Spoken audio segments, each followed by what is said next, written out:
কেউ কি আছেন? কেউ শুনছেন?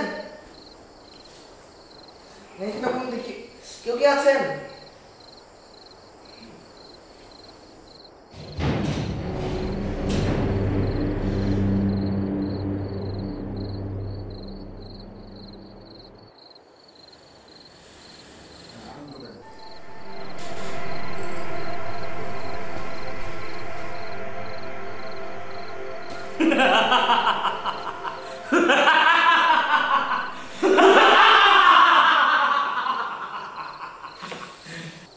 কেমন আছো আমার নাপিত?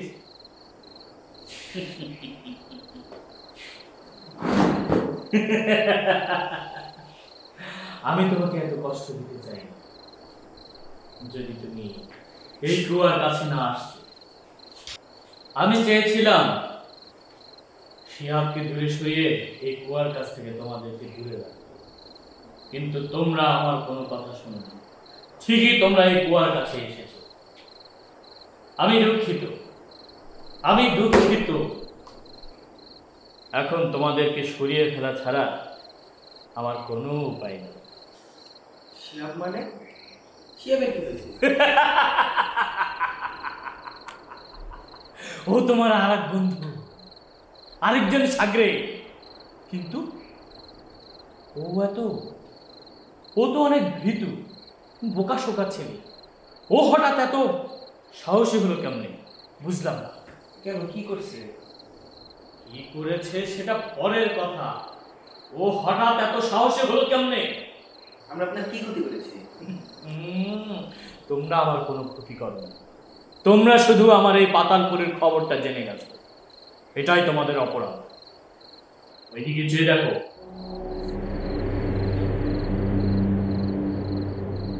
হ্যাঁ, ওকে আমি বারবার নিষেধ করেছি কুয়ার কাছে আসতে, কিন্তু ও আবার এসেছে।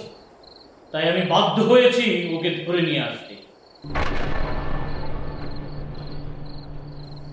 যাকে তোমাদের সাথে অনেক কথা বলে ফেলেছি, এখন আমি আসি।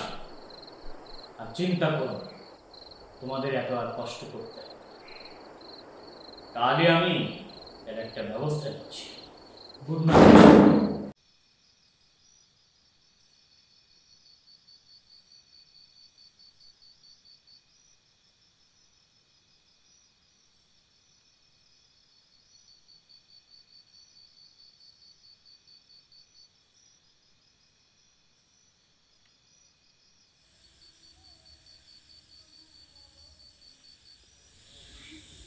নামবি? অবশ্যই নামবো, নামতেই হবে আমাদের। সত্যিই নামবি? আমার খুব ভয় লাগছে রে। তাহলে এসেছিস কেন? যা বাড়ি ভাগ। বেশি কথা বলে একদম ভূতের কাছে দেখি। না না, নামছি নামছি। ব্যাগ থেকে দড়ি বের কর।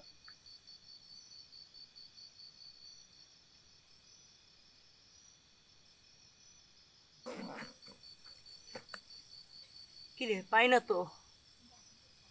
আরে দেখ, আছে।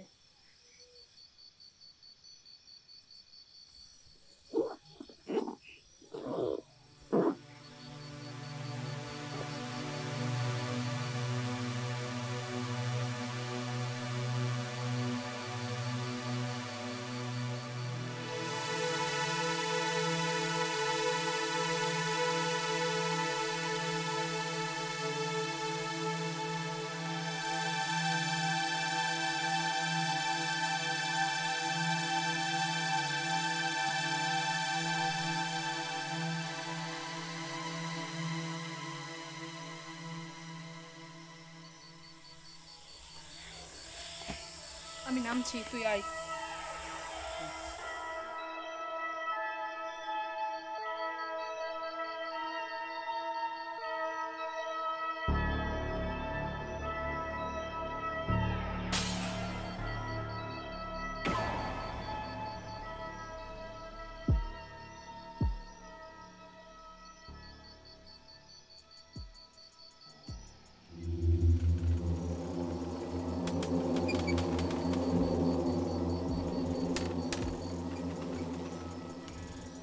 কোনো সমস্যা নেই তো?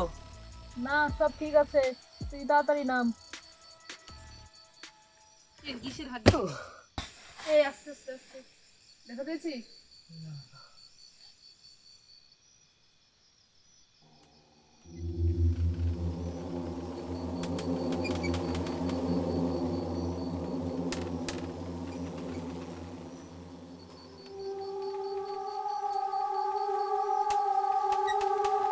কি রে, এখানে তো কিছুই নেই, ভূত না ছাই।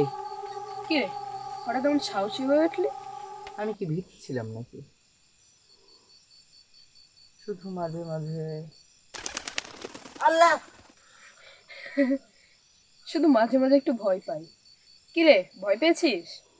জানিস, মানুষ হচ্ছে আশরাফুল মাখলুকাত, সৃষ্টির সেরা। আল্লাহকে ছাড়া অন্য কাউকে ভয় পাওয়া তো জায়েজই না। কি বলিস? হ্যাঁ, মুসলমানরা এত সাহসী বলেই একসময় এ বিশ্ব শাসন করত। আর আমরা এখন এই ছোট্ট কুয়াটি শাসন করতে পারছি না। নীরব, এখানে কিছু নেই, কথাটা আসলে ঠিক না। কেন, কিছু পেয়েছিস? ওই দেখ, এই দেখ তো কার্টের মধ্যে কি আছে।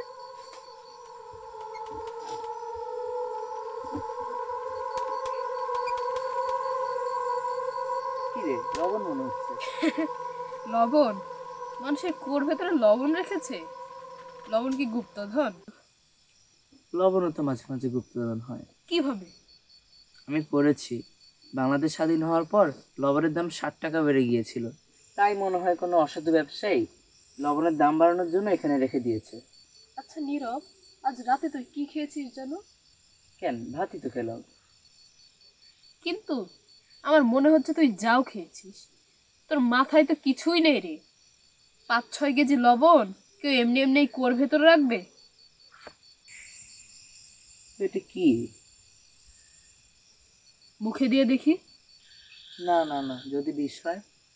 তাও ঠিক, হয়তো কোনো নেশাজাতীয় দ্রব্য হবে। আমারও তাই মনে হচ্ছে, যদিও চিনতে পারছি না। কিন্তু এগুলো এখানে কেন? কিছু বুঝতে পেরেছিস? বুঝলাম, কুয়োর ভিতরে ভূত বলে কিছুই নেই, সবই রাসায়নিক। কিন্তু ওরা তো কখন ধরলো, কিভাবে ধরলো, কিছুই তো বুঝলাম না। গতকাল বিকেলে আমি তোদের সাথে রাগ করে এসে মনস্থির করি কুয়ো রহস্যভেদ করেই ছাড়বো। তাই রাতে একা একা এখানে আসি, আর তারপরেই তো হলো গন্ডগোল। কিন্তু তুই এখানে, অথচ তোর বাড়ির লোকের কোনো চিন্তাই নেই। না মানে, সেইটাই তো সমস্যা হয়ে গেছে। মাকে বলে এসেছি, নানা বাড়ি গেলাম, না হলে কি মা আমাকে বেরোতে দিতেন? কাজটা একদম ঠিক করিস নি। আমরা তো তোকে খেপানোর জন্য বলেছিলাম, তুই হঠাৎ এত সিরিয়াস হয়ে গেল।